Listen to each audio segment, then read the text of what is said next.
So we're going to look at a couple guys that would just be a fit for the Seahawks, and these are not guys you're going to hear day one.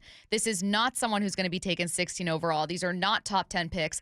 These are just guys that we have our eyes on because we think the Seahawks might too. They, on paper, look, feel, sound, seem like Seahawks players for myriad reasons. Some of them are great leaders. Some of them are gritty. Some of them are really athletic and raw and have a lot of upside. They just need some sharpening of the edges. So let's get to it with Drafting Seahawks Linebacker Edition.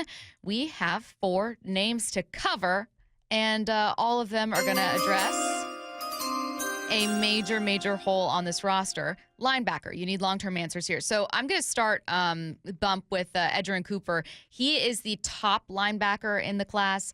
May end up going in the first round, though has also been mocked in the second. Of this entire class, he's the most complete. Like, of all the linebackers we're going to talk about today, if you want to find a sure thing or someone that you feel like, oh, this is the guy that is most likely going to succeed, it's going to be Cooper. It's not an especially strong class for linebackers, but you've been looking at some of these guys. Again, you're going to talk about what you see on tape, but for Cooper in general, 6'2", 230, a good size, good arm length, 34 inches, really athletic guy, which feels always so silly to say about college athletes. Of course they're athletic, but he's especially fast, rangy, which is always really great to have with guys in the middle. The reason that he's slipping a little bit, just a little bit, is according to the Athletics preview, just a little bit of some timing issues. Maybe you need, to build up the lower body strength, like just little tiny nitpicky things. There aren't like huge character concerns the way that yesterday we talked about with Sweat. So what do you see with our first linebacker, Cooper? I'm going to disagree a little bit with you. I don't think Edgerrin Cooper is the guy that's for sure ready to go. I think that he has the potential to have a really good NFL career, but yeah, I don't think he's a guy, but I think the guy's on this list, though, and we'll talk about him.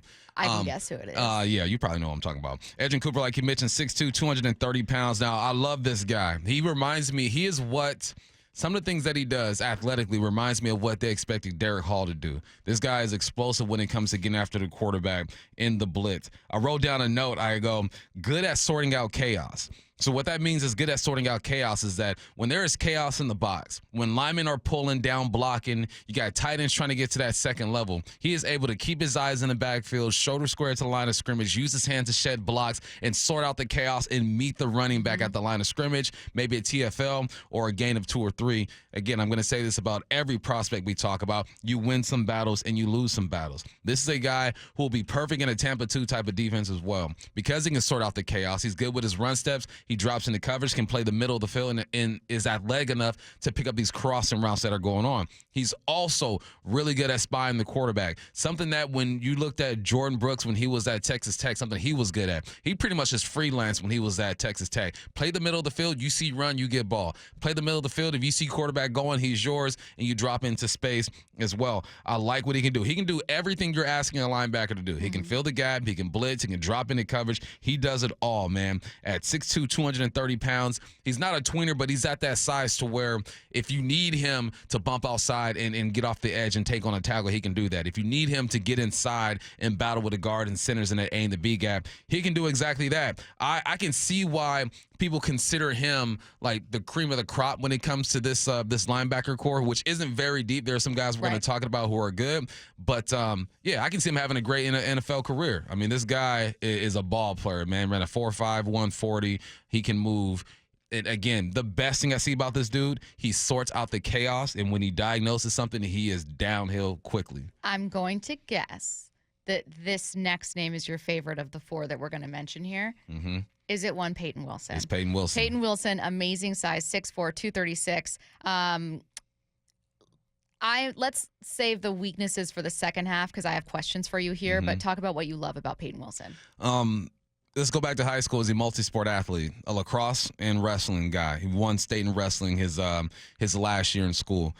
17 tackles, 4 loss, 6 sacks, 3 interceptions, was an ACC Defensive Player of the Year. He's the fastest linebacker in the country. That's one of the reasons why he is a step above all of these guys. Linebackers got to be able to move. He can move the best. Also, he is great at blitzing. I think that he's versatile. He's good in the box. He can play in the box. He's more on the edge a little bit. He can play in the box. He can rough up a tight end off the line of scrimmage. It's just his range. I mean, from sideline to sideline, he's going to get it. I've seen him running with slot receivers down the seam. It's just when I think of what linebackers are transforming into, they're turning into Payton Wilson. Now, you still need your Edgerrin Coopers, the big guys or bigger guys, thicker guys who can get in the box and get nasty. The knock on Payton is his frame. They don't think he's big enough yet. When you're drafted, you're 22, 23, you can still put on some of that grown man weight, or they could use you in a different way, in a more versatile type of defense. I see him in like that 3-4 type of defense. We're going to ask your linebackers to do a bit more when it comes to coverage. I just love the range. I love the intensity of this guy. I guess we'll talk about the concerns, because he does have some concerns, and we'll hit on that in a little bit. I hate his concerns because they're things that are totally out of your control. His biggest red flag is, of course, his medicals. Yeah. From The Athletic, he's had double-digit surgeries since his senior year of high school. The primary concern are his knees, his ACL, where he's had some surgeries there. He did get a knock for having short arms. I know everyone always thinks of, like, they want this KJ Wright Spider situation. You want a guy with long arms that can bat balls down and cover everyone. He is 2 inches taller than Cooper and has arms that are 4 inches shorter. However, as someone with incredibly short arms for my body frame, I think representation is important. And I am here for Payton Wilson, playing for the Seahawks and bringing those short arms to life. But the medicals do make me concerned. Do they give you pause? Yeah, I mean, it gave me concern. It was his senior year of high school and his freshman year at North Carolina State. After that, he put together 3 seasons, and he looked good. You have to take that into consideration, most definitely.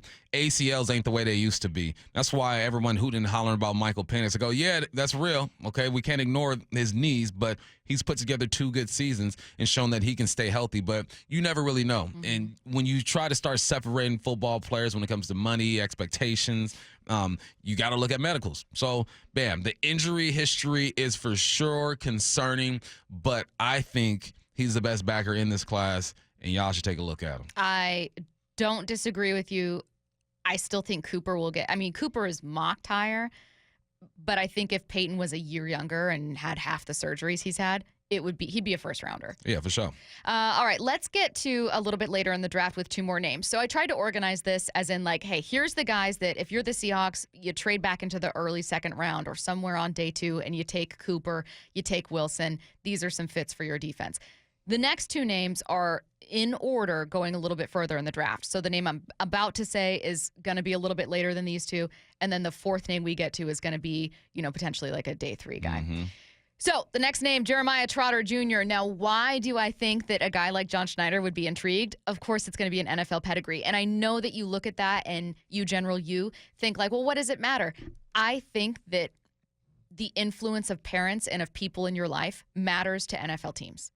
I genuinely do. I think it matters to the Seahawks. I think it matters to them that this kid has great work ethic and like a great lineage of having his father having played in the NFL, knowing that his father knows or his family, knows what it takes. He is an imperfect NFL product, though. There are some strengths and weaknesses here. Bump, tell us a bit about Jeremiah Trotter Jr. You know why I felt like I had a chance to go to make it in the NFL? Because my cousin Larry Bumps out of Oregon State got invited to camp, and seeing him do it made me believe that I could do it. And knowing that we share the last name and the same genes, I'm like, all right, I might have a chance to do this, right? Same thing here. Joey Porter Jr., you see what he's doing. Asante Samuel has a son in the league. Marvin Harrison Jr. genetics is real, so even though he's going to get a look because of his name, he's also going to get a look because his DNA has allowed him to ball out. All right, so he's 6 foot, 228 pounds. He's a little smaller when it comes to that linebacker position, but I also think Again, that's the way the NFL is going. Range is what I think about when I see this guy, man. He's one of the best cover linebackers in the draft this year, and this is a guy who also plays downhill. When you watch him attack the football. Now, Payton Wilson is a rangy guy. Not super violent, but rangy. You look at Jeremiah Trotter. He's rangy, but he's violent once he gets to you. It almost looks like he's trying to injure you when he tackles you. That's what linebackers have to bring to the table, especially back in my guy Dave Wyman days. I like this guy. He's a guy who should get picked up later on in the draft. He's a guy that I think out of all these guys, he's the dude who I feel like is most likely to end up with the Seahawks because of where he's going to be drafted and just the needs that these guys have. Cooper's going to be gone. Wilson's going to be gone. We're going to talk about someone else here pretty soon. But I look at Jeremiah Trotter and I go, all right, he reminds me kind of Jerome Baker, the linebacker that they have right now. Same type of, they look a bit more slimmer than they are. They're a bit more flexible than you think, and then they have that range. So Jeremiah Trotter, I'd look at Jerome Baker and say that'd be a perfect little protege for Jerome. He's on a 1-year deal. You can bring in Jeremiah Trotter to learn. He's going to get reps as well, whether it be defense or on special teams, and kind of just groom him. He's the type of kid to where you don't need him to have 100 tackles today, but tomorrow he might get it done.